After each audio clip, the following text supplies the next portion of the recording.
As sete cartas do Apocalipse. Vamos iniciar com uma palavra profética. Por que estas cartas foram escritas? Seria a primeira pergunta que muito bem poderia nos vir à mente. A resposta a esta pergunta é muito simples, se não vejamos. Elas foram escritas porque há uma específica mensagem de Deus à igreja, bem como a todos os crentes deste lugar e alhures. Deus é extratemporal, é transcendental ao tempo. Em outras palavras, está fora, além e acima do tempo. Ele não só conhece o futuro, como também controla o futuro. Nesta manhã, ele está enviando uma mensagem à Igreja Rio de Vida para que se prepare, para que fique pronta neste início do século XXI.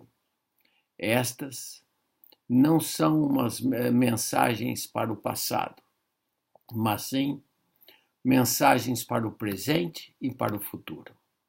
Estas 7 cartas não são uma mensagem somente para todas as pessoas que nesta manhã se ajuntam neste lugar. Esta mensagem é para a nossa nação assumir uma nova postura espiritual, moral, revitalizando-se em si mesma. Nós somos uma nação que chegou a se tornar espiritual, moral e politicamente numa pátria corrupta. A corrupção graça a nossa república de norte a sul, de leste a oeste, ou seja, em todos os seus quadrantes. Nós precisamos reverter isto. A nação necessita de um novo começo. E esta é a mensagem da parte de Deus para nós. Sabermos como poderemos chegar lá. A era da igreja primitiva teve seu princípio por ocasião do Pentecostes, Atos capítulo 2, tendo a cidade de Jerusalém como seu nascedouro. A igreja primitiva rapidamente ganhou adeptos, comprometidos a servir a Cristo por amá-lo, e vertiginosamente se espalhou pelo pujante trabalho desenvolvido através do ministério apostólico e pelos primeiros cristãos. A Igreja do Senhor Jesus Cristo, estimulada pela perseguição, ganhou logo as ruas e espalhou-se de forma surpreendente, alcançando outras cidades e, por que não dizer, outras nações. O apóstolo João, escrevendo às 7 igrejas, as quais não eram as únicas da Ásia Menor. Havia muitas igrejas neste tempo na Ásia Menor, mas estas 7 igrejas estavam localizadas nos 7 maiores pontos de comunicação do Império Romano. Deus sabia que quando esta carta fosse plantada nestas igrejas, por certo, alcançaria e se espalharia por toda a terra. Vejamos o exemplo da igreja de Éfeso, por exemplo. Éfeso, uma cidade portuária no mar Egeu, e por isso estratégica, pois se encontrava na rota dos navios marcantes entre Roma e o Oriente. Muito importante e proeminente na sua época, estavam entre as 5 maiores cidades do Império Romano, a saber, Roma na Itália, Alexandria no Egito, Corinto e Antioquia na Síria. Situava-se no extremo ocidente da Ásia Menor, hoje a atual Turquia. Leiamos comigo o capítulo 2 do livro de Apocalipse. Escreve o anjo da igreja que está em Éfeso. Isto diz aquele que tem em sua destra 7 estrelas, que anda no meio dos 7 castiçais de ouro. Eu sei as tuas obras, e o teu trabalho, e a tua paciência, e que não podes sofrer os maus, e pusestes à prova os que se dizem ser apóstolos, e o não são, e tu os achastes mentirosos. E sofrestes, e tens paciência, e trabalhastes pelo meu nome, e não te cansastes. Tenho, porém, contra ti, que deixastes o teu primeiro amor. Lembra-te, pois, de onde caístes, e arrependa-te, e pratica as primeiras obras, quando não brevemente a ti virei, e tirarei do seu lugar o teu caçal, se não te arrependeres. Tens, porém, isto, que aborrece as obras dos nicolaítas, as quais eu também aborreço. Quem tem ouvidos para ouvir, ouça o que o Espírito diz às igrejas. Ao que vencer, dar-lhe-ei a comer da árvore da vida que está no meio do paraíso de Deus. Aleluias! Louvado seja o Senhor. Vamos orar. Pai celestial, nós te agradecemos, Senhor, pelo futuro da igreja nesta cidade. Te agradecemos, Senhor, pelo futuro do Brasil. E também, Senhor, te pedimos que tu nos mostre um novo relacionamento com a verdade. Revela-nos a tua vontade e ajuda-nos a estribarmos-nos na tua comunhão fraternal, que somente através de Jesus Cristo é possível. Fica conosco, guarda-nos, Senhor, e na autoridade do teu nome nós oramos. E diga a todo o povo de Deus, louvado seja Deus. Amém. Aleluias. Vamos começar com um pensamento.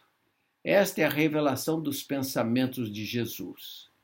É assim que o livro é chamado, Revelation. Por que é importante você saber disso? Porque enquanto você não ver Jesus no livro de Apocalipse, ainda não viu Jesus realmente. Vamos ver em que circunstâncias João, o apóstolo do amor, recebeu essas revelações. Ele havia sido exilado na ilha de Patmos. Patmos era uma ilha rochosa com 13 quilômetros de extensão e 7 de largura. João era pastor e foi preso pelos centuriões romanos e levado de sua igreja porque ele não confessou que César era o Senhor. Estes que o feriram eram chamados adoradores de César. Se você não confessasse que César é o Senhor e confessasse que Jesus é o Senhor, você era considerado inimigo de César e, por isso, era conduzido ao exílio em Patmos ou levado ao Coliseu em Roma para ser devorado por leões famintos. O cristianismo custou muito aos nossos antepassados. João foi colocado nesta ilha entre criminosos e experimentou sofrimentos brutais e imperceptíveis sob a liderança de uma legião de soldados romanos, conforme nossa história. João era um homem simples, um mero pescador da Galileia, que quando ainda jovem deixou suas redes para seguir a Jesus. João agora, na ilha de Patmos, tinha um pouco mais de 84 anos. E foi uma brutal condenação para ele. João foi o discípulo que reclinou a sua cabeça no peito de Jesus, no jardim do Getsêmani. Ele que faria parte do círculo íntimo de Jesus, juntamente com Pedro e Tiago. João foi quem viu seu mestre ser crucificado ao lado de 2 salteadores. Ao seu lado estava Maria, mãe do nosso Salvador.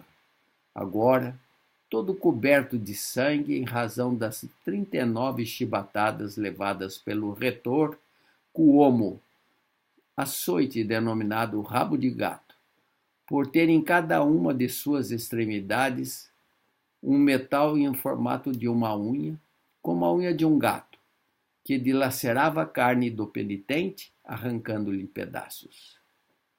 Ali agora estava Jesus, ensanguentado, com o seu corpo destroçado, como se um arado houvesse passado por suas costas, sulcando sua carne e expondo seus ossos. Sua face, totalmente desfigurada pelos socos e esbofeteamentos que sofreu ao longo da Via Ápia. O sangue provocado pela coroa de espinhos escorria, dando ao seu semblante a conotação de intensa dor de sua alma. Ali estava Jesus a balbuciar: Deus meu, por que me desamparastes? Para que se cumprisse a escritura que diz: por breves momentos te deixarei, mas com grandes misericórdias lhe recolherei.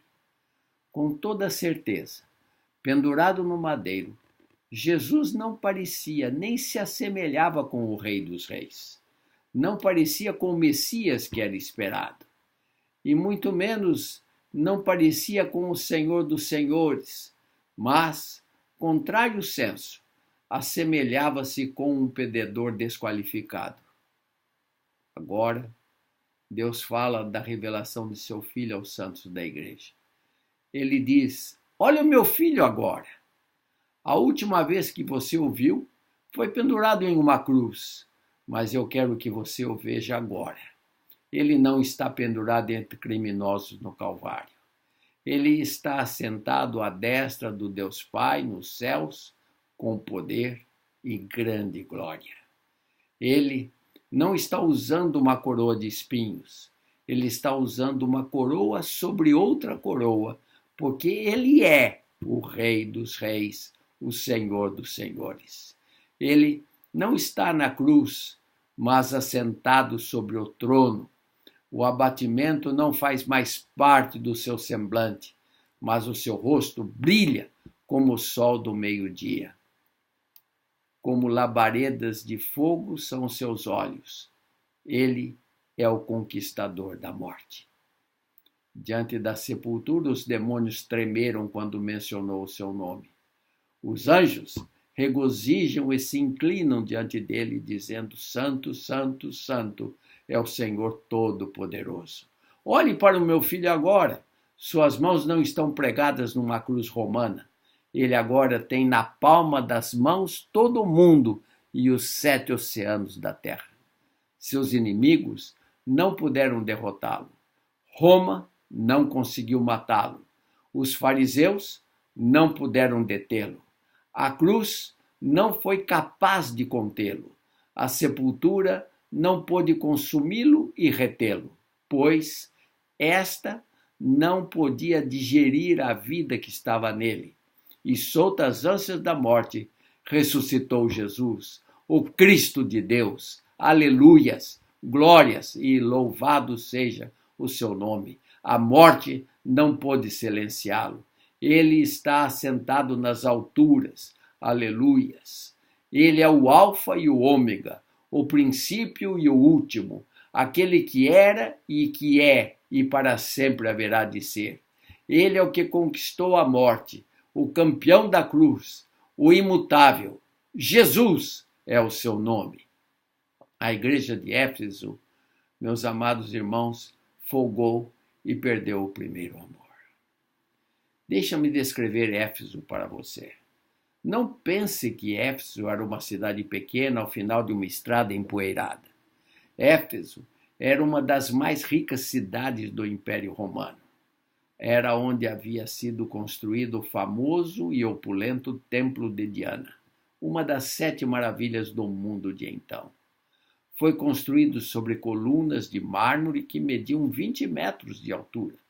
Ao todo, eram 130 colunas ao redor do auditório onde se assentavam 25.000 pessoas.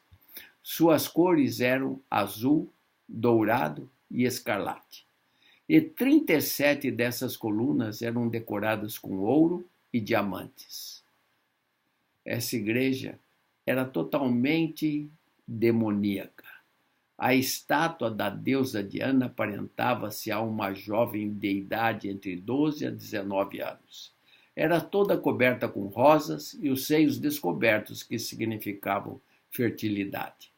O templo era repleto de prostitutas e imoralidades sexuais de toda sorte eram praticadas dentro dele. A história nos ensina que a imoralidade no templo de Diana era pior do que a que assistimos hoje. Diana era filha de Júpiter e Latona, irmã gêmea de Febo, deusa da caça e da lua. Suas festas eram realizadas no dia 13 de agosto. O livro de Atos, no capítulo 19, 23 e 28, fala da preocupação dos ourives, especialmente Demétrio, que fazia de prata nichos de Diana, dando muito lucro aos artífices.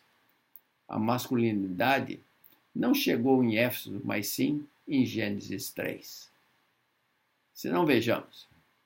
Adão estava no jardim do Éden, andando e sentindo sozinho, e Deus perguntou a ele: "O que está errado com você, Adão?" Ele respondeu: "Não tenho com quem conversar, Senhor."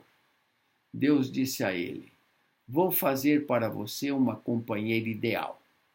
Uma mulher que ninguém jamais viu uma dela antes. Essa pessoa irá cozinhar para você e lhe servir comida. E quando você usar roupa, ela vai lavá-la, passá-las para você. Ela sempre concordará com você em qualquer decisão que venha tomar. Ela dará à luz aos seus filhos e nunca pedirá para você acordar no meio da noite e fazê-los parar de chorar. Ela sempre será a primeira a admitir que está errada em qualquer assunto que houver desentendimento. Você nunca terá que se preocupar com nada em todos os dias da sua vida."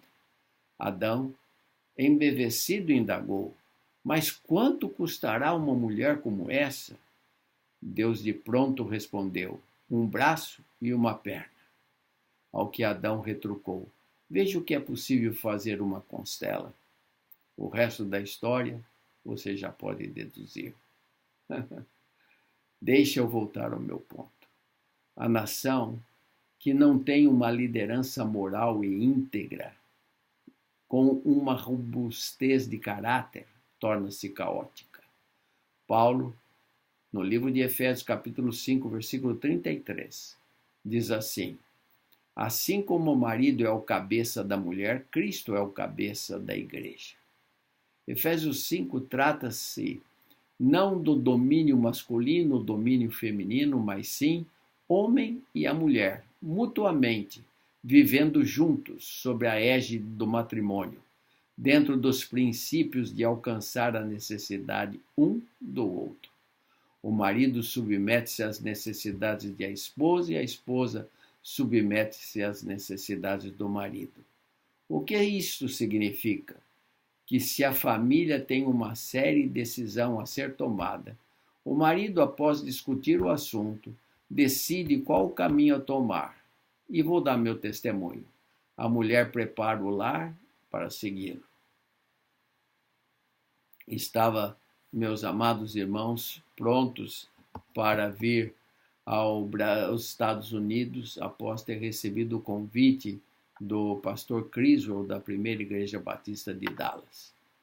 E nós, então, viemos aos Estados Unidos e conhecemos a ele, e ele nos fez o convite para que aqui estivéssemos. Meus amados irmãos, nós tomamos uma decisão de seguir a Jesus, de vir para esse país a fim de que proclamar a palavra do Senhor à comunidade de língua portuguesa. Com isso, após ter aceitado o convite, regressei ao Brasil e reparti com a minha esposa o que tinha acontecido conosco naquela oportunidade. E ela de pronto começou a preparar as malas, colocando as nossas coisas para vender, e dentro de 3 meses nós tínhamos tudo arranjado e aqui aportamos para a honra e glória do nome do Senhor em dezembro de 1984. Próximo ponto, meus amados irmãos, é a palavra do Senhor, que nos ensina o que significa Éfeso. Significa deitar e descansar, deixar correr frouxo, relaxar. A maioria das igrejas, me abstenho de qualquer juízo de razão, tem se tornado como a igreja de Éfeso. Elas perderam sua paixão, elas perderam o primeiro amor, perderam o zelo pelo evangelismo, deixaram de ser igrejas missionárias, os seus membros tornaram-se cristãos mornos. Eles não desejam algo mais, novos patamares espirituais, e estão satisfeitos com o que têm, bancanteiam-se consigo mesmos, não mais confrontam situações adversas. Eles sempre se desviam de perguntas difíceis e nunca demonstram a razão da sua esperança. Sobre assuntos morais, eles nunca se posicionaram contra, por exemplo, o aborto, o casamento de homossexuais, o lesbianismo. Eles não tocam neste assunto porque recusam ser agressivos contra qualquer um. Eles rejeitam a mensagem da cruz para se sentirem confortáveis. Um evangelho light, um evangelho pega leve.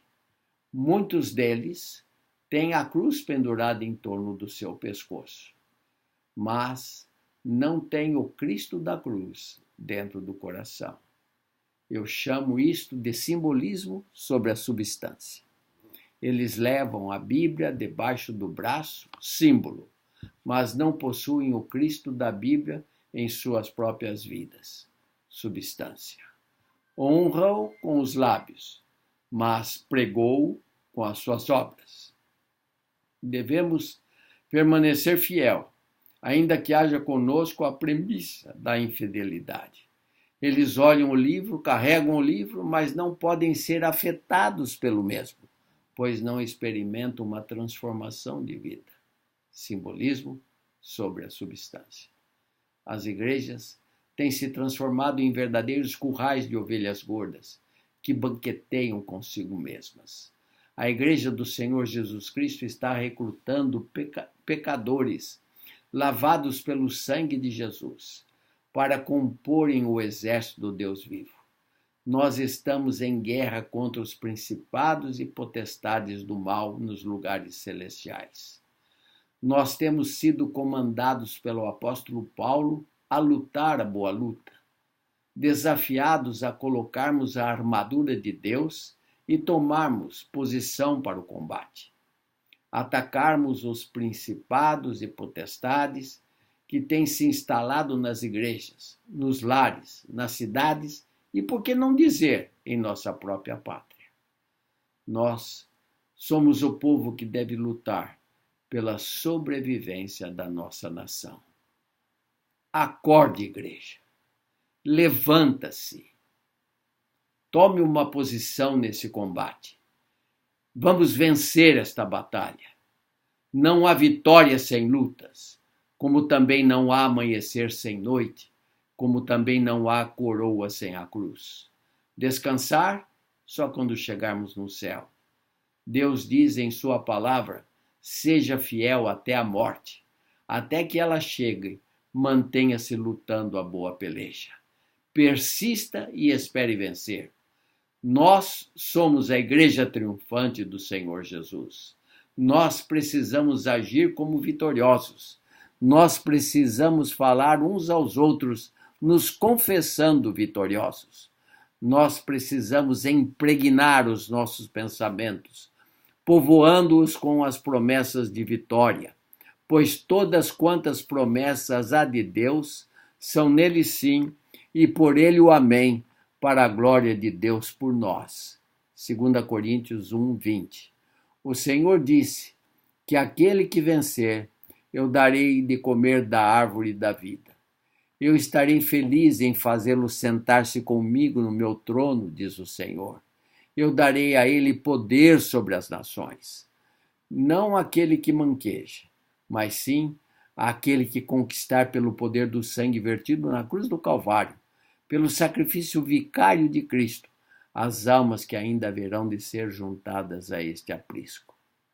Aquele que tem, com determinação, proclamado a minha palavra, quer ouçam, quer não ouçam, mas que cumpra desta maneira o seu ministério, engrandecendo o nome do Pai, as suas bênçãos haverão de correr atrás de você, buscando alcançá-lo. João escreve no verso de número 3 do capítulo 2 do livro: eu sei a tua obra, que trabalhastes por meu nome e não cansastes. Eu sei as tuas obras. Eu sei as tuas obras. Eu sei as tuas obras. O que Deus está falando? Ele está dizendo que está vendo você, que Ele sabe tudo o que você está fazendo, que Ele sabe tudo quanto você anda dizendo, que sabe tudo quanto você ensina. Os anjos estão escrevendo no livro de memória do Cordeiro todas as anotações. Eu sei seu trabalho para o bem e para o mal. Eu sei da sombria vida que você está tendo.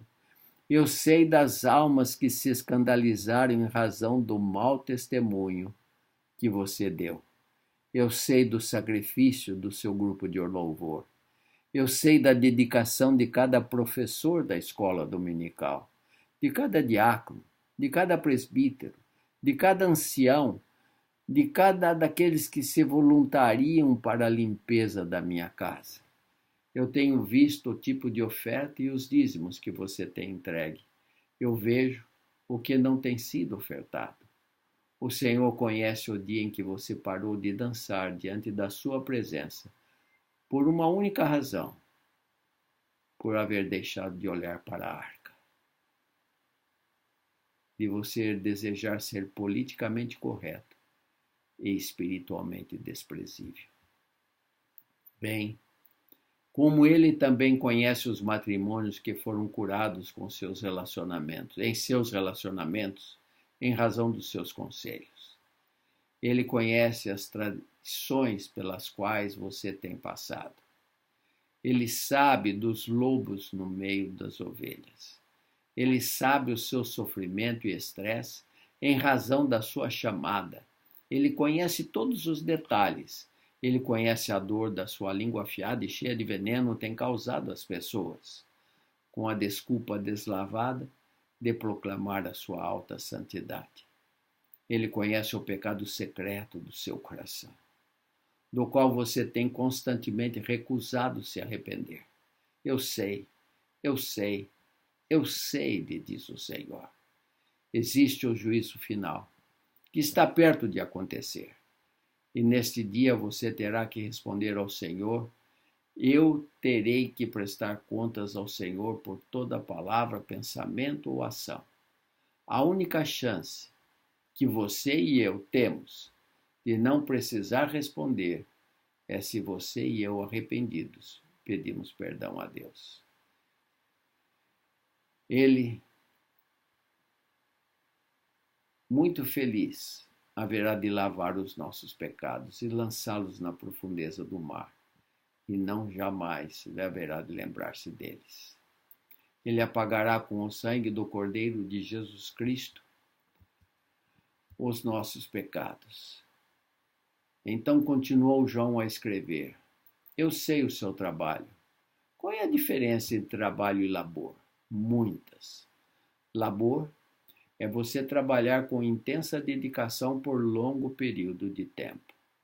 Labor carrega consigo a conotação de ir além e acima da rotina de trabalho de 8 horas diárias.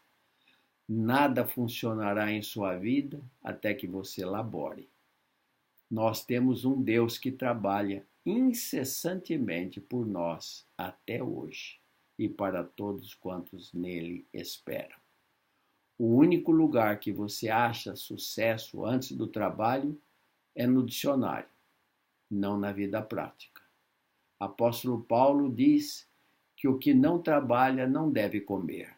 Se nós aplicarmos esse princípio na vida prática, por certo, revolucionaríamos a nossa sociedade em 7 dias. Acabaria a miséria. A indústria da seca do Nordeste estiolaria rapidamente. A reforma agrária sairia do papel para a prática. O crime não mais o teríamos. João continua escrevendo e diz: Eu conheço a sua paciência. Paciência, na Bíblia, significa ter poder para suportar dor e relacionamentos difíceis. É a habilidade de você continuar a marchar a despeito de qualquer ou quaisquer circunstâncias adversas. Persistência vence a resistência. Alguns de vocês não são persistentes. Se você tropeçar e cair, isso não o faz de você um derrotado, mas permanecer caído o torna um derrotado. Não fique, pois, caído. Levante-se, sacuda os seus ombros, tire a poeira da sua roupa, lave o seu rosto e comece então a marchar para o seu destino. Você é vitorioso através de Jesus Cristo, nosso Senhor. As pessoas que dizem, eu gostaria de ter isso, eu gostaria de ter aquilo, você nunca possuirá nada se você não se determinar a alcançar aquilo que você deseja. Levanta-se e vá buscar aquilo que você quer. Um elástico só é bom quando ele é esticado. Assim também com nossas vidas.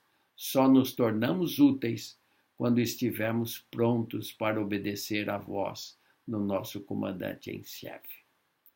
Quem nesta manhã estaria disposto a assumir uma nova flegmática, um novo posicionamento alistando-se nas fileiras daquele que de nada tem do que se envergonhar, dizendo ao Senhor, eis-me aqui, Senhor, envia-me a mim.